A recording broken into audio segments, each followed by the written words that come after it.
Hi, my name is Meridith Black, and welcome to my home in Southern Indiana. I am so thankful you're here. We are going to walk through a demonstration of my favorite fitness tool. It's the Concept 2 rowing machine. This machine is way underutilized, it's way underrated. It is a low impact workout that works approximately 85% of your musculature. It's made from grandkids up to grandparents. It is available and accessible if you're working through an injury at rehab or you're an Olympic athlete. It truly is made for everyone. We're going to talk about how to set it up for a workout. We're going to talk about proper rowing technique. We're going to demonstrate a workout and some common errors that you might see, as well as how to clean it and store it. Here we go. Okay, so to disengage and re-engage here in the middle joint, what we're going to do is put the performance monitor down. If the handle is not already in the chain guide, we're going to do that. We're going to put it there at rest. Okay, now between the foot plates is a mechanism that you can lift up with your fingers. Okay, so I'm going to hold on to the front part, and the seat's going to slide down. Sorry about that, it's a little loud. It rolls up and it comes apart like this. Okay, let's set the seat there. You can see it is all right. Now I'm going to bring them back together.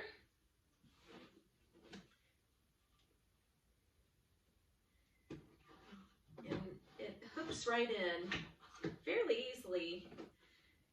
Okay, and I'm going to, these wheels, it's a little easier on a maybe a non-carpeted surface. There it goes. The next thing we do is we get our monitor up, our handle here in the hook, and now we're going to look at the damper setting. When you walk up to a Concept 2 rowing machine, the first thing you want to do is check the damper setting.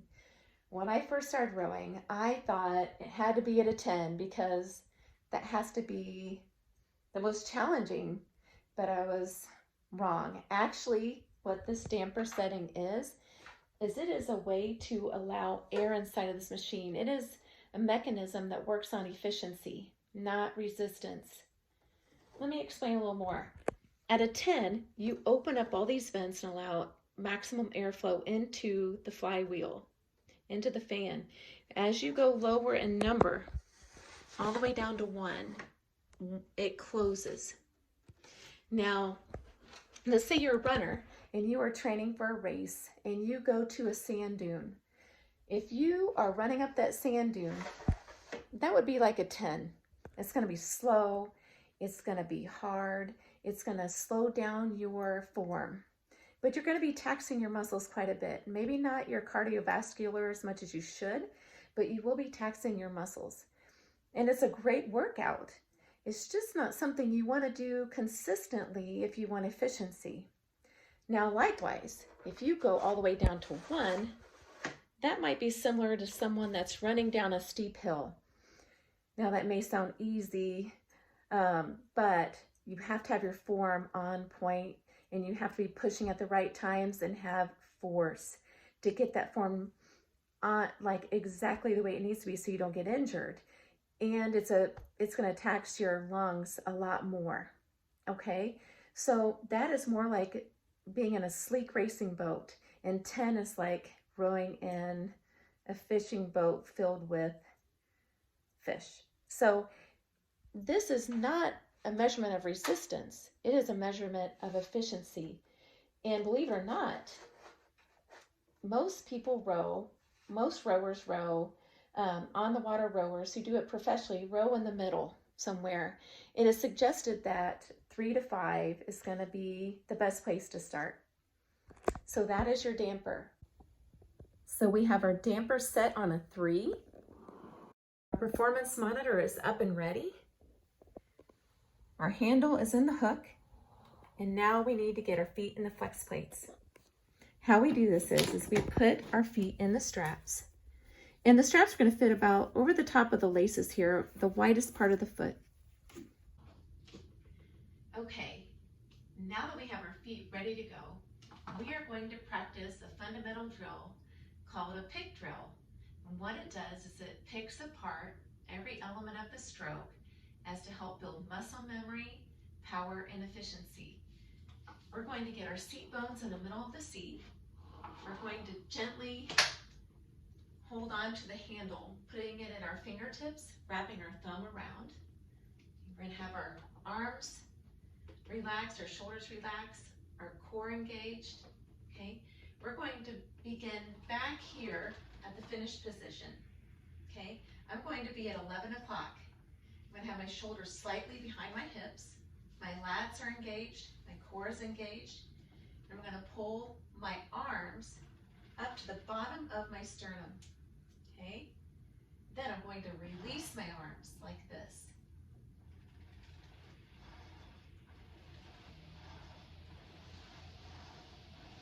I'm sitting at, again, 11 o'clock. If you imagine a clock, I'm leaning back just slightly at 11. You can hear the flywheel humming now. We're generating some intensity. Now the arms account for 10% of the power of the rowing stroke. Now we're going to add in the body. We're going to hinge at the hips, okay? We're going to hinge at 1 o'clock with our arms straight. So we're going to go arms straight, hinge at 1 o'clock, go back to 11 and pull it back in. Arms extended, go to 1 o'clock. There you go. So it's the arms, body, body, arms, arms, body, body, arms. Now you're going to hear the flywheel get a little bit louder. That's because the hip swing generates 30% of the power. Arms, body, body, arms, arms, body, body, arms. Okay, now we're going to add in the legs. We're going to go up to a quarter slide, half slide, 3/4 slide, and then a full slide. Okay, keeping our arms extended, leaning at 1 o'clock. Okay, we're going to go into a quarter slide. Okay, start arms, body, legs, push. Arms, body, legs, push. Arms, body, legs. Now you really hear it humming. Now we're going to go half. Arms, body, legs. Arms, body, legs. Arms, body, legs. Now let's go to 3/4. Arms, body, legs. Arms, body, legs. Now full.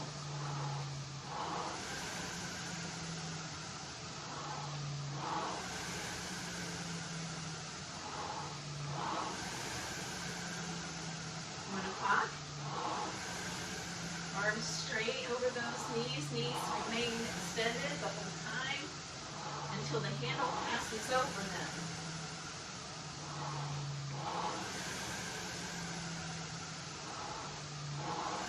Now we're going to stop up here at the front.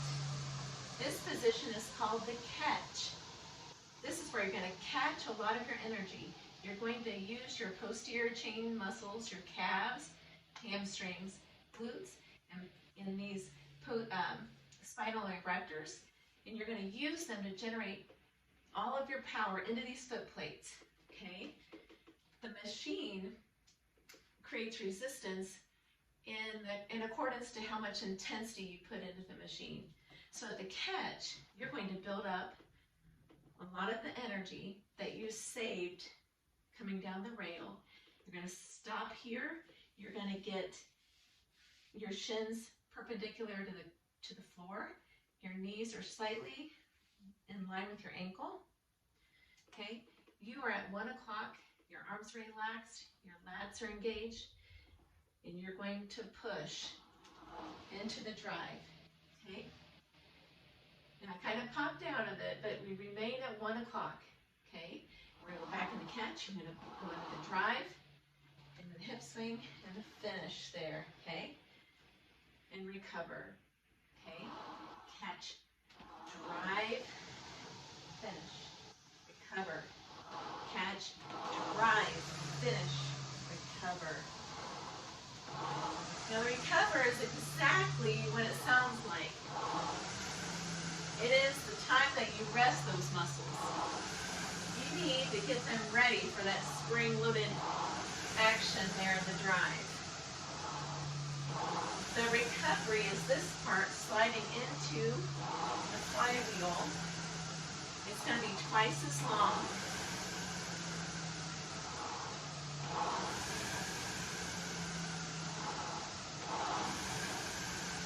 See? You can say legs, body, arms, arms, body, legs, legs, body, arms, arms, body, legs, legs, body, arms, arms, body, legs. You see how it flows together. The power that you push through your heels and your legs goes through your hips and back into the machine. Now some common errors that happen on the rowing machine involve the knees popping up too early. That's one. So when you are heading down the recovery and the knees pop up a little soon, the handle has to go up and over, and that breaks the energy that is going into the machine. It breaks the flow. So what you're going to do is you're going to do a pause drill. Okay? If you are noticing that your knees are popping up like this, then what you're going to do is stop and pause. Go into the catch, push, pause, pause, pause. Another error that happens, and it's one that I used to do quite a bit, is the arms bending too early or breaking. It breaks the power, breaks the chain of power that should be going through the legs. You grip the handle too tightly, and it tenses your arms and your shoulders, and it steals that energy away. It's very inefficient. It looks a little something like this.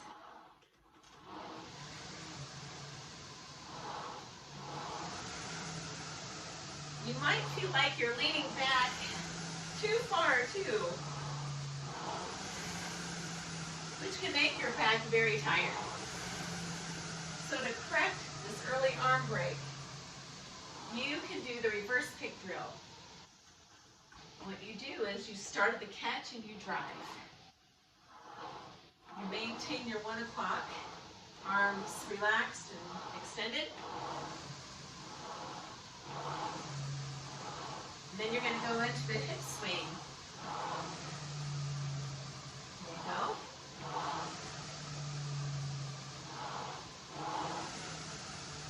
And then you can add the arms.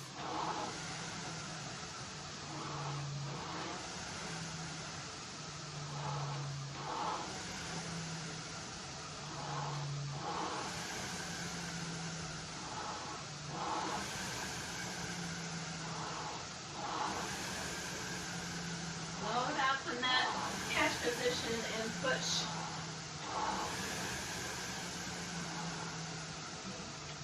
Now we are going to try a workout using the performance monitor. This is the performance monitor, and on this monitor you will find different workouts from a standard list of sprints to distance, to custom lists that have variations in a marathon, to new workouts, which we will do. We're going to select intervals and then time. We're going to do a 1 minute interval of hard rowing with 1 minute rest. And check. Now the two numbers that we are going to focus on is the 500 split, which is your pace. And what that means is how fast you go from 0 meters to 500 meters. So if you row a 2 minute split, you will get from 0 to 500 meters in 2 minutes. This number is strokes per minute, or S/M. That is how many times you go up and down this monorail per minute, your strokes per minute. Now, you can be going up and down this rail several times, getting high numbers, but that doesn't mean you're generating power. So you don't want to necessarily spin your wheels too much here, but you want to exert power here and with your legs to spin that wheel. All right, you ready? Let's do this. So we're set a minute of hard work. My goal is to stay at 28 strokes per minute with increased pressure or a hard intensity. And then a 1 minute rest where I'm going to slow it down and recover. So here we go.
What is customary, what is post-workout etiquette is to place this up at the chin guide, and then we are going to put this down at 1,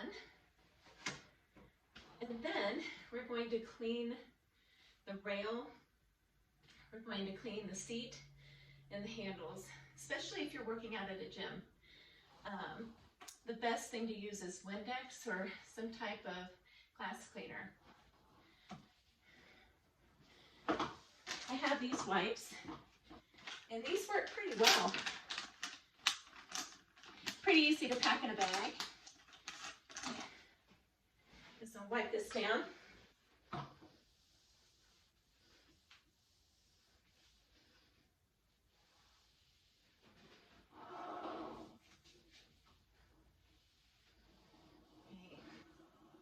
Again, the seat and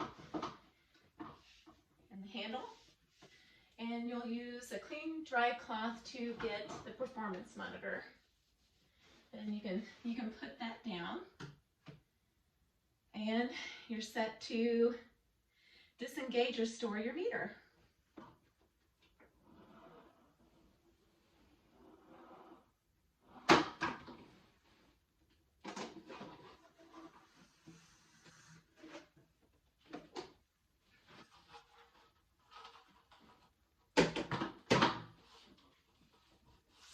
Thank you so much for joining me in this. It was an absolute blast walking through the rowing stroke with you, as well as looking at the Concept 2 machine.